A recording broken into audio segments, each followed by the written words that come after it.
And there are so many theories about this. We are bombarded with this. We see people talking about the Freemason order, the Illuminati, the international bankers, the Zionists, alien consciousness. Even some groups are coming up, satanic type groups, New Age type religions. All of these coming up, and what we find in most cases is that all of these groups are worshiping a force. If you go to the highest level of these groups, you see they are doing a type of worship. It is not to God. It is not the God of Moses or Jesus or Muhammad, peace be upon them. It is another force. And they are worshiping this force. They are seeking and taking strength out of this force. And nobody can say exactly what it is, but Muslims have the bottom line. And Allah has told us, قُلْ جَاءَ الْحَقُّ وَزَهَقَ الْبَاطِلِ إِنَّ الْبَاطِلَ كَانَ زَهُوقًا. The truth has come, and falsehood will vanish, because surely falsehood is a perishing, vanishing thing. The Prophet, peace be upon him, said there would come in the end of time great liars, kadhabun, dajjalun, to the point where they are false Christs, claiming to be false prophets, would lead you astray. And they will come to you with a type of speech that you nor your parents have ever heard of before. Beware of them. Beware that they take you astray. Beware that they put you into a fitna, a trial, and a temptation. And so the Prophet, peace and blessings be upon him, did not speak from himself. And we are witnessing today, with the advent of the new technology, that human beings have the ability to send information throughout the planet simultaneously.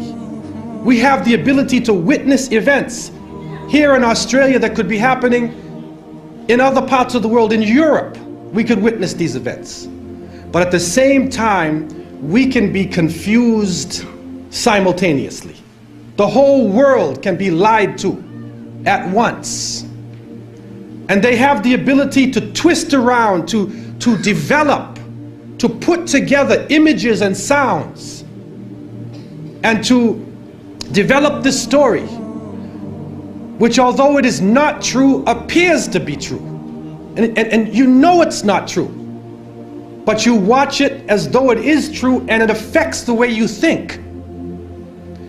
And so, as the Prophet, peace be upon him, said, Sadaqa Rasulullah alayhi salatu wasalam, they will come to you with a type of speech that you nor your parents have ever heard of before. You have never heard this thing before. Sadaqa Rasulullah alayhi salatu wasalam. The masses of the people become helplessly preoccupied. Their lives are now bombarded with a series of cultural events. And these cultural events start to become the most important things in their lives.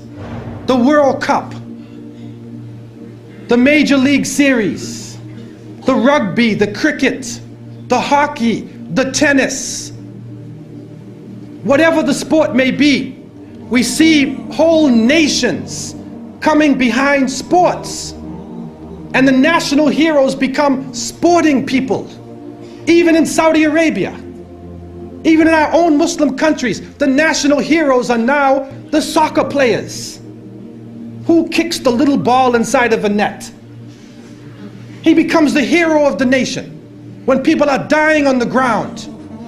But yet we become preoccupied with this. And it becomes a type of indoctrination happening to us.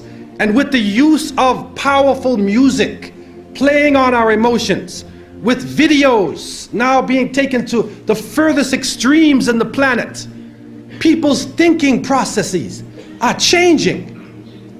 People are now in love with the superheroes, even confused about their own identity, trying to change themselves, change the color of their hair, change their eyes, change the way they dress, change the way they talk, on a global level.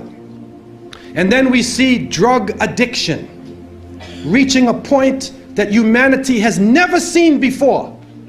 And after traveling to over 36 countries, looking at the Muslims and being with them, I have found that in all of the communities, that the young people are being confused with drugs. It is pouring into our countries. No matter what form it takes, cocaine, LSD, psychedelic, depressants, put you up, put you down, confuse you, but create a false world and give you a false dependence so that you become dependent on the chemical. You forget about Allah. Your God becomes the pusher. Your God becomes the chemical. And so creating this dependency amongst the masses of the people. And then we see lethal social diseases being spread. And it is said that in southern Africa, and Allah knows best what this really is, but they say that in some parts of southern Africa, 1 out of every 4 people is HIV positive. Then we see the planet malfunctioning. We're supposed to be rising in technology. Our life is supposed to be getting better, but the very planet that is created in order to serve us is malfunctioning. The air is becoming polluted. The water is becoming polluted. The animals are dying. They are cutting down the rainforests. They are destroying forms of life. And now we are getting strange forms of cancer. Other diseases, other lumps and tumors and things popping up in our bodies that we have never seen before. And it is happening all over the planet. Everything is moving toward one world state. One world police force. One world bank. And one world unelected elite that rules over us not based upon the will of the people, but rules over because of control of the bank, control of the economy and the flow of the money, which is changing every day, changing from gold and silver to paper to plastic. And now they are trying out chips. They're putting chips in somebody's head.